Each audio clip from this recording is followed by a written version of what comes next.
The night my husband's lawyer called to tell me the estate had been contested, I was standing in the kitchen of the house we'd bought together, feeding our 8-month-old daughter a jar of sweet potato puree, and for a second I genuinely didn't understand what he was saying. I asked him to repeat it. He did. And then I sat down on the floor, right there between the high chair and the kitchen island, because my legs just stopped working. Owen had been gone for 11 weeks. We met at a mutual friend's birthday party in Halifax when I was 26. He was 31, a civil engineer, quiet in the way that takes you a while to appreciate.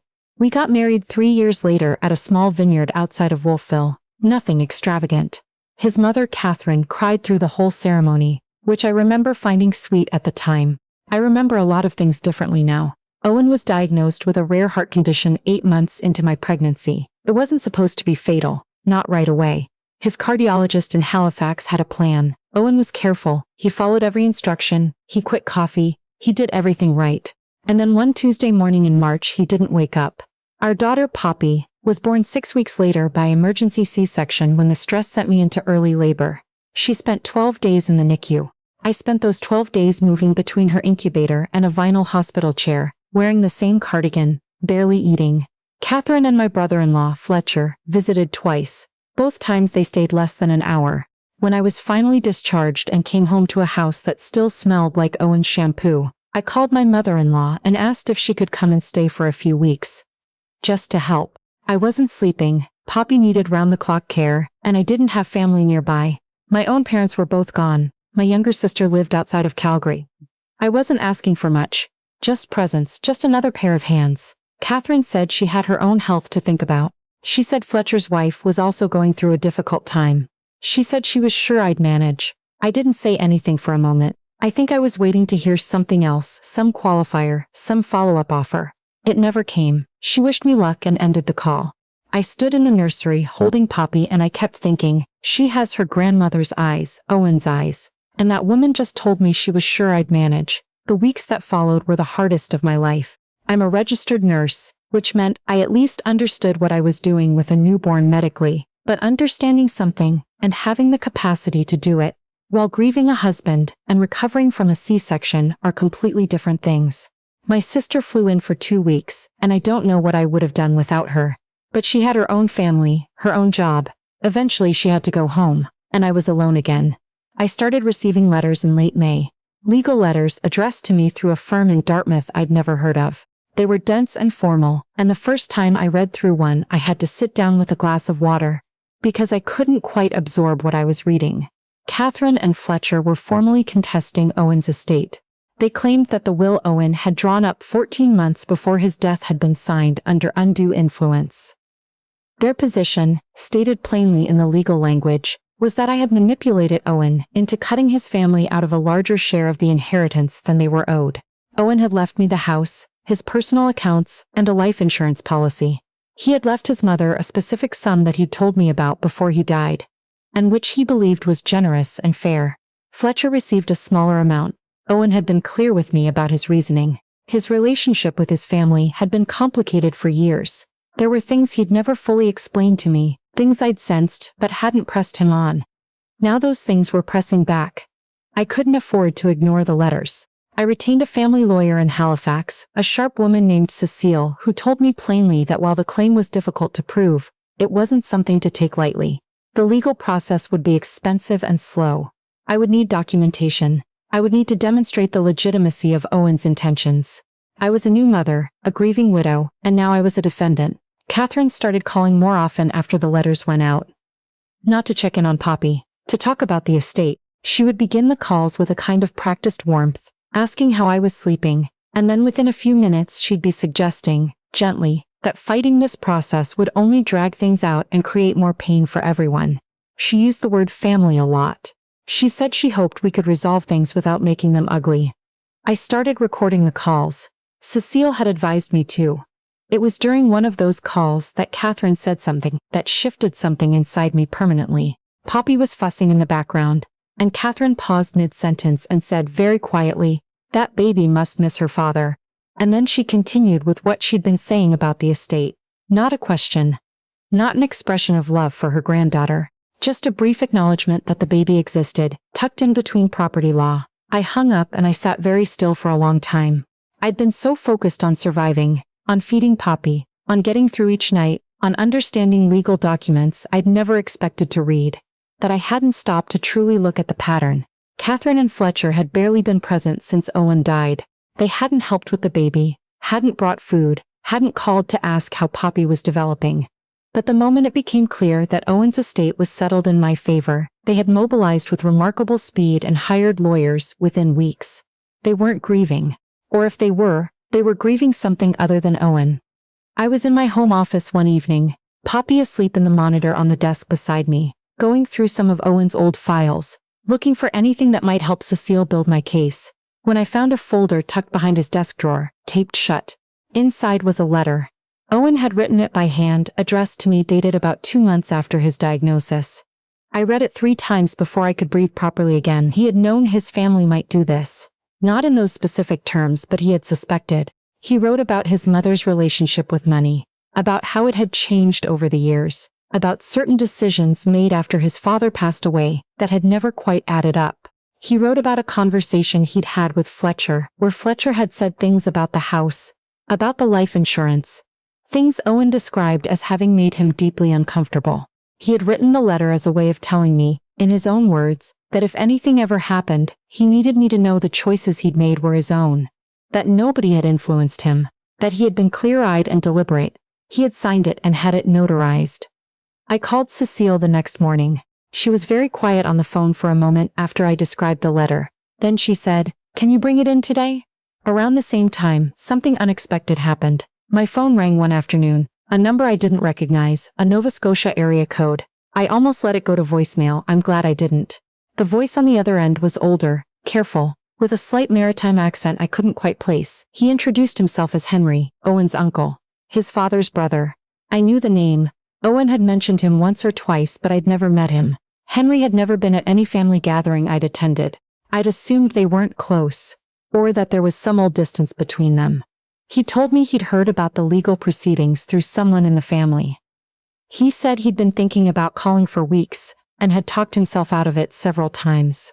And then he said, "I think you should know some things about this family, that Owen may never have had the full picture of himself." I asked him how he'd gotten my number. He said Owen gave it to me, about a year before he passed. He said if anything ever happened, I should reach out.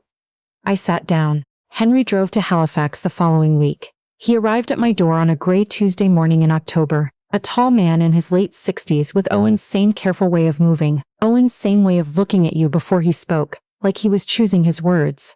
He held out his hands when he saw Poppy, and she went to him without any hesitation, which I took as a sign of something I couldn't name. We sat at the kitchen table for 3 hours. Henry had grown up alongside Owen's father, his older brother.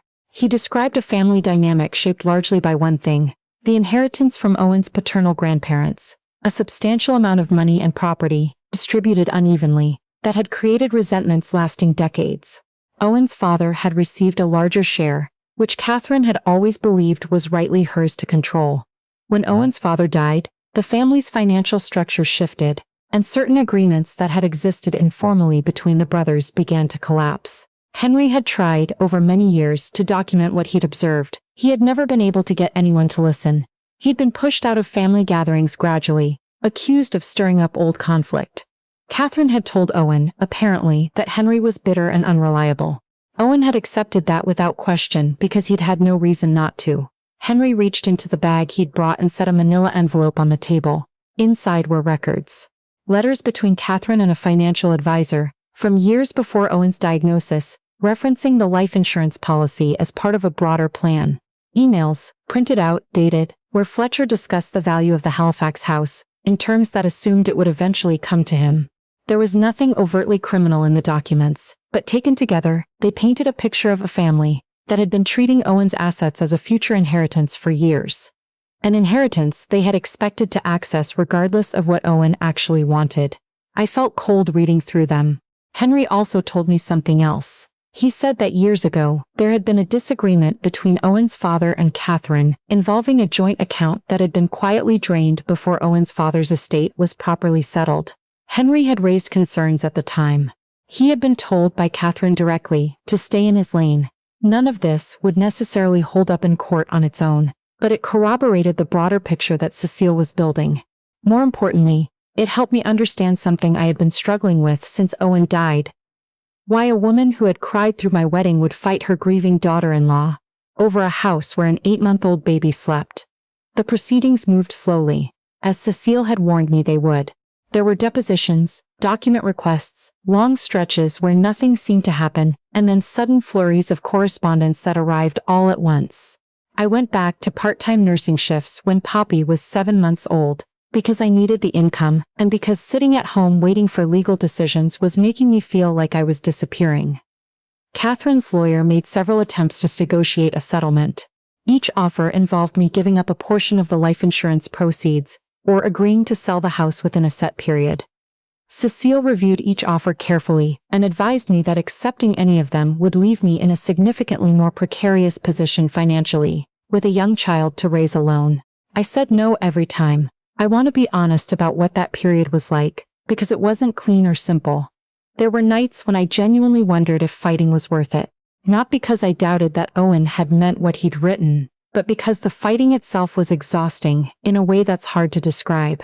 I was grieving, and I was a parent, and I was a party to a legal dispute simultaneously, and some nights those three things together felt like more than one person should have to carry. Henry called every week. He never had dramatic updates. He'd ask how Poppy was doing. He'd ask how I'd listen when I needed to talk.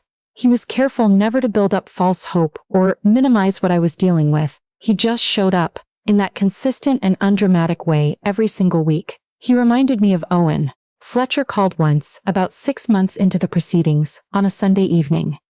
I answered because I didn't recognize the number. He was calling from his wife's phone. He started the conversation by saying he hoped there were no hard feelings and that this was just about protecting the family. He said Catherine wasn't doing well and that the stress of the process was affecting her health. He said he hoped I understood that none of this was personal. I told him I was recording the call. He hung up. What I hadn't told him, what Cecile had advised me to keep quiet about, was that several weeks earlier, something significant had shifted in the case.